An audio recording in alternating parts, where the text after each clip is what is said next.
ধন্যবাদ green online TV এবং London টিভিকে।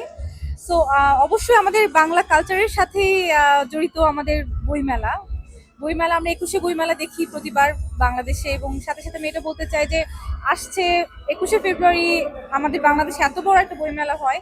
এটার আলোকে এই যে আমাদের বইমেলাটা আমরা পাচ্ছি, এবং আমাদের বাংলা সংস্কৃতির কাছাকাছি যে অনুষ্ঠানগুলো হয়, এটা আসলে অনেক জরুরি এই প্রজন্মের জন্য, যে আসলে বইমেলা কি। আর আমরা যারা একটু লেখিকা বা আমরা যারা বই পড়তে পছন্দ করি, তাদের জন্য এটা একটা অন্যরকম একটা উৎসব মুখর পরিবেশ। সো সবাইকে বলবো বেশি করে বই পড়ুন।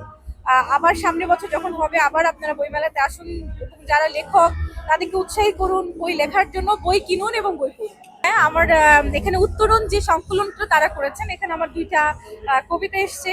একটা কবিতা হচ্ছে খোলা জানালা, এবং আরেকটা হচ্ছে নারীত্ব। যেহেতু আমি উইমেনদেরকে নিয়ে কাজ করি, নারীদেরকে নিয়ে কাজ করি, তো সেই ক্ষেত্রে নারীত্ব মানে আমরা যে মেয়ে, আমাদের অস্তিত্বটা কতটুকু জরুরি এই সমাজে, সেটাই আসলে কবিতার মাধ্যমে তুলে ধরেছি। এবং বইটা আমাদের এখানে সবাই পাবেন আর কি।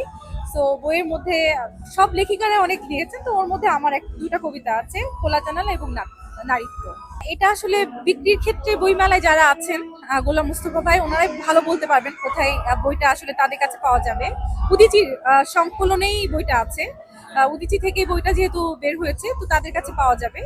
আর এছাড়াও আমার আরেকটা বইমেলা আছে, মাতৃত্ব যোগে কৃতিত্ব, যেটা কিনা প্যারেন্টিং এর উপরে। এই বইটা আপনারা বার্কিং অ্যান্ড ডেগেনহাম হিথওয়ে যে লাইব্রেরি আছে, সেখানে ১২ মাসই পাবেন।